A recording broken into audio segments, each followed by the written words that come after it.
Z लिफ king को अपने सामने आते हुए देखकर वायलेट लिफ किंग ने जल्दी से घबराई हुई आवाज के साथ में कहा, मास्टर, यह है जेड लिफ किंग। ये टॉप 5 राजाओं में से एक है और ये बहुत ही ज्यादा शक्तिशाली है। जेड लिफ किंग जब नीचे उतरता है तो उसको देखने से पता चलता है कि वह स्टोन लिफ किंग से कम हाइट के ऊपर था, लेकिन उसकी बॉडी बहुत ज्यादा शाइन कर रही थी, बिल्कुल एक जेड की तरह। वायलेट लिफ किंग ने नितिन को आगे बताया, मास्टर, वह ब्रोकन जेड टेक्निक का यूज करता है और उसके साथ में अपनी साधना को आगे बढ़ाता है। और केवल इसके चलते हुए उसके पास में केवल भौतिक शरीर ही नहीं है जो इतना ज्यादा ताकतवर है, उसके साथ में उसकी मूल आत्मा भी बहुत ज्यादा खतरनाक है। क्या वायलेट लिफ किंग, तुम सच्ची कह रहे हो? नितिन उसकी बातें सुनकर बहुत ज्यादा हैरान था। अरे मास्टर, रुकिए तो सही, मैं आपको एक मेन बात बताना तो भूल ही गया। संत लेवल स्टेज 5 हाफ पर है वो, और किसी भी पल वह संत लेवल स्टेज 6 के ऊपर पहुंच सकता है। नहीं, तुम पे मजाक कर रहे हो क्या? तुम पागल वागल हो? पहले ही मैं इसकी ताकत को देख कर यहाँ पर बहुत ज्यादा हैरान हूँ और तुम कह रहे हो कि ये संत लेवल स्टेज 5 के हाफ पर है। जब नितिन ने उस राक्षस की ओर अपनी निगाहें घुमाई तो नितिन समझ गया था कि वह कितना ज्यादा शक्तिशाली है और वह बहुत ही ज्यादा शांत लग रहा था। ऐसा लग रहा था कि उसकी आत्मा कभी भी उसके शरीर के निकलते हुए बाहर आसमान में उड़ सकती है। इस तरह की ताकत के साथ में एक लड़ाकू अब दुनिया के साथ में मिल जाता है और वह अपने आसपास के वातावरण से वह शक्ति ले सकता है और अपने आप को शक्तिशाली बना सकता है और आसपास के एरिया की शक्ति का यूज करते हुए सामने वाले पर अटैक भी कर सकता है। संत लेवल स्टेज 5 और संत लेवल स्टेज 6, इन दोनों के बीच की दूरी इतनी ज्यादा थी, देखने से केवल ये एक लाइन ही लग सकती थी, लेकिन इनकी दूरी इतनी थी जैसे नितिन को ही ले लिया जाए, अगर वह संत लेवल पर भी पहुंच जाता है तो उसके बाद में भी वह किसी संत लेवल स्टेज 5 के लड़ाकू या संत लेवल स्टेज 6 के लड़ाकू को कभी भी नहीं हरा सकता था। फिर तो वहां पर केवल उसके पास में एक ही चारा बच जाता, वह वहां से दुम दबाकर भाग जाता। और इससे अलग नितिन अगर अपनी हाफ संत लेवल की उस आत्मा का यूज करते हुए भी उसकी आत्मा के साथ में लड़ने की कोशिश करता है तो वह अपनी पूरी ताकत लगा ले, लेकिन उसके बाद में भी वह उसका सामना नहीं कर सकता था। वायलेट लिफ किंग उस एंटहाइवी घोंसले के अंदर बैठे बैठे भी जेड लिफ किंग को अपने सामने देखकर बहुत ज्यादा घबरा रहा था और वो अंदर ही अंदर से कांप रहा था। वायलेट लिफ किंग की बात को सुनने के बाद में नितिन के होश उड़ गए और उसको पछतावा हो रहा था। वह सोच रहा था, मैंने इस बार गलत आकलन कर लिया। मुझे ऐसा लगता है कि मुझे अपने साथ में और भी ताकतवर संत लेवल स्टेज 4 के लड़ाकों को लाना चाहिए था, ताकि मैं यहाँ पर आकर इनसे लड़ तो सकता, लेकिन मुझे तो ना पता था कि यहाँ पर ये इतने ज्यादा ताकतवर संत लेवल स्टेज 5 के लड़ाकू आएंगे। ये राक्षस तो वास्तव में मेरी सोच से बहुत ही ज्यादा डरावने हैं। वो तो मैंने पिछली बार ऐसा सोचा था कि मैंने जब उन सभी 6 राजाओं को मार दिया था तो उनको देखते हुए मुझे ऐसा ही लगा था कि मैं इस टीम के साथ में तो इनको संभाल ही लूंगा, लेकिन अब मेरा मानना बहुत ज्यादा गलत था। शायद ऐसा हो सकता था कि अगर मैं वहां पर ऐसा कुछ बताता तो मुख्यालय मेरे साथ में कुछ ताकतवर मास्टर टीचर्स को भेज देते।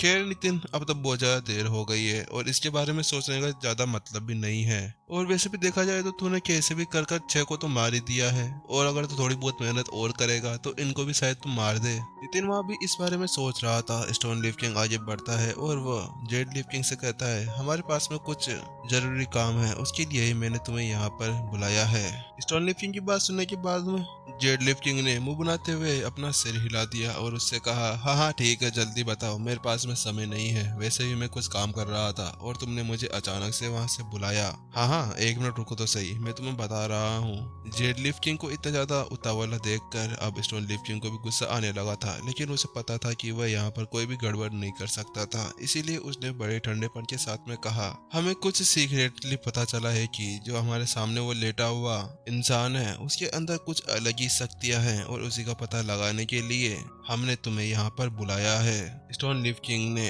पार्थ की तरफ इशारा करते हुए जेड लिफ किंग से कहा, और मुझे पक्का विश्वास है कि आप हमारी मदद जरूर करेंगे उसकी असली पहचान को बाहर निकालने में। हालांकि स्टोन लिफ किंग ने पहले ही नहीं बताया कि जो उसके सामने लेटा हुआ था वह एक सुप्रीम मास्टर टीचर था। उसने ऐसा सोचा कि इस बात को अभी छुपाना ही सही होगा। क्या बस तुम इतनी सी बात के लिए मेरे को इतनी दूर से बुलाए हो बेवकूफ राक्षस? क्या तुम्हारे दिमाग में क्या चल रहा है? उसको देखकर तो ऐसे पता चल जाता है उसने कॉम्बैक्ट मास्टर्स के कपड़े पहने हुए हैं, इसका मतलब ये है कि वो कॉम्बैक्ट मास्टर के दल के अंदर से है, और तुम्हें और इसके बारे में क्या पता लगाना है? इतना कहने के बाद में जेड लिफ किंग ने जल्दी से वायलेट लिफ किंग की तरफ देखा और उससे कहा, अरे तुम यहाँ पर क्या कर रहे हो? जेड लिफ्टिंग का सवाल सुनने के बाद में नितिन ने अपना सिर हिला दिया और वही सब कुछ बता दिया जो उसने पिछली बार स्टोन लिफ्टिंग को बताया था। हालांकि इस बार भी उसने सुप्रीम मास्टर टीचर के बारे में कोई भी बात नहीं करी। अच्छा, तो तुम्हारा कहने का मतलब यह है कि तुम इंसानों का भेष बनाकर इन सभी के बीच में छुपे हुए थे ताकि तुम इन सभी को यहाँ पर लालच देकर ला सको। नितिन की बातें सुनने के बाद में जेड लिफ्टिंग ने अपनी आंखें सिकोड़ ली। अच्छा तो ठीक है, अगर तुम ऐसा ही करना चाहते हो तो मैं तुम्हारी मदद करने के लिए रेडी हूँ। और मुझे देखने दो आखिरकार इसके अंदर कौन सी शक्तियाँ छुपी हुई है जिसके बारे में तुम दोनों पता लगाना चाहते हो। और एक बार इसकी पहचान के बारे में पता चल गया तो मैं तुम लोगों की मदद जरूर करूंगा और तुम्हें महामहिम के पास में ले जाकर तुम्हें अच्छा सा पुरस्कार भी दिलवाऊंगा। एक फीकी सी मुस्कान के साथ में जेड लिफ्टिंग ने उन दोनों से कहा। इतना कहने के बाद में जेड लिफ्टिंग ने अपनी स्टोरी रिंग के अंदर से एक जेड टोकन बाहर निकाल लिया। इस बार जो जेड लिफ्टिंग ने अपनी स्टोरी रिंग के अंदर से जेड टोकन बाहर निकाला था वह उससे बिल्कुल अलग था, जिसको नितिन ने वायलेट लिफ्टिंग से उधार लिया था। वह जेड टोकन ग्रीन कलर का था और उसके ऊपर कई सारे शिलालेख छपे हुए थे। उस टोकन को देखने के बाद में वायलेट लिफ्टिंग ने नितिन को समझाया, ये जेड टोकन केवल जेड लिफ्टिंग के पास में ही है और इसको टियान साम्राज्य के राक्षसों के राजाओं द्वारा दिया गया है और केवल इसी को खास तौर से ये दिया गया था। Z lifting hall of crime के अंदर काम करता है और उसको वहाँ पर काम दिया गया हुआ है। जो भी राक्षसों के साथ में कोई गद्दारी करता है उससे पूछताछ करने का काम वही करता है। वायलेट लिफ्टिंग ने जेड लिफ्टिंग के बारे में सब कुछ नितिन को समझा दिया। वायलेट लिफ्टिंग की बात सुनने के बाद में नितिन ने अपना सिर हिला दिया क्योंकि वास्तव में वो समझ सकता था कि आखिरकार क्यों इसको हॉल ऑफ क्राइम का प्रेसिडेंट बनाया गया है। नितिन उस जेड टोकन के बारे में सोच रहा था कि आखिरकार ये किस तरह से काम करता होगा, लेकिन उसको सोचने का टाइम नहीं दिया गया। उसी के साथ में जेड लिफ्टिंग ने अपने पास में से 2 श्रद्धांजलियां बाहर निकाल ली और उसको उस जेड टोकन के ऊपर रख दिया। जैसे जेड लिफ्टिंग ने उन श्रद्धांजलियों को उसके पास में ले गया तो उसके बाद में वह अचानक से वहीं पर ही जल गई और उसके बाद में उस टोकन के अंदर से व्हाइट लाइट बाहर निकलने लगी। अचानक से उन चारों की तरफ अब व्हाइट लाइट छा गई थी और ये देखते हुए कि वायलेट लिफ्टिंग उस व्हाइट लाइट के अंदर खड़ा हुआ था। जेड लिफ्टिंग उसको देखने लगा, लेकिन अचानक से स्टोन लिफ्टिंग चिल्लाता है, तुम वहां पर क्या कर रहे हो पागल, वहां से हट जाओ वरना ये वहां पर चेक कैसे करेगा।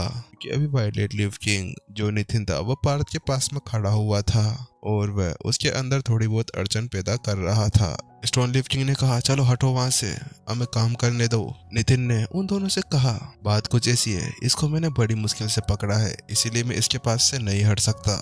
क्योंकि नितिन उसके पास में से इसलिए नहीं हटना चाहता था कि उसको पता नहीं था कि आखिरकार वह जेड टोकन काम कैसे करता था, इसीलिए वह पार्थ के पास में खड़ा रहकर उसको देखना चाहता था। और वैसे भी पार्थ कोई सुप्रीम मास्टर टीचर थोड़ी ना था जो उसके अंदर कोई प्रतिक्रिया होती। और क्योंकि अभी नितिन उस पार्थ से दूर हट जाता तो उसके बाद में फिर उस टोकन को कैसे पता चलता कि यहाँ पर एक असली सुप्रीम मास्टर टीचर खड़ा है। इस तरह से नितिन को वहाँ पर पार्थ के पास में खड़ा होते देख जेड लिफ्टिंग की आंखों के अंदर अब गुस्सा भर आया था और उसको इस तरह से गुस्सा करते हुए देख स्टोन लिफ्टिंग थोड़ा सा घबरा गया।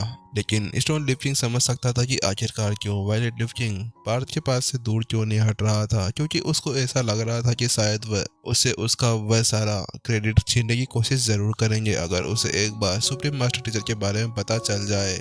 और इसी को देखते हुए अब स्टोन लिफ्टिंग भी कुछ नहीं कर सकता था केवल अपना सिर हिलाने के अलावा। हाँ ठीक है, तुम्हें जैसा करना है तुम वैसा करो, तुम वहीं पर ही खड़े रहो, जेड लिफ्टिंग ने नितिन से कहा। उसके बाद में वह जारी रहा और अपने जेड टोकन के ऊपर श्रद्धांजलि डालना नहीं रोकता, श्रद्धांजलि डालता रहता है। ये देखते हुए कि दोनों अब इसके लिए मान गए थे, नितिन ने एक राहत की सांस ली और चुपके से उसकी पीठ के ऊपर अपने पैर से थपथपाया। वह अपने सुप्रीम मास्टर टीचर की अद्वितीय आभा को उसके अंदर डाल रहा था, क्योंकि पार्थ के पास में तो कोई अद्वितीय ओरा था नहीं, इसीलिए अब नितिन को केवल यही रास्ता सही लगा कि वह अपनी थोड़ी सी अद्वितीय ओरा को उसके शरीर के अंदर डाल दे ताकि जब वह जेड टोकन उसको स्कैन करने आए तो उसको ऐसा ही लगे कि यही असली सुप्रीम मास्टर टीचर है।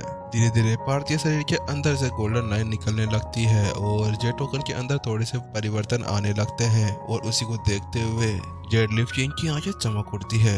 वास्तव में ये दोनों सही कह रहे थे कि इसके अंदर कुछ ना कुछ तो अद्वितीय चीज है। जेड लिफ्टिंग ने जो जेड टोकन के ऊपर वह श्रद्धांजलि डाली थी वह पूरी तरह से सूख चुकी थी, इसीलिए उसने फिर से स्टोरी के अंदर से श्रद्धांजलि बाहर निकाली और उसके ऊपर डाल दी।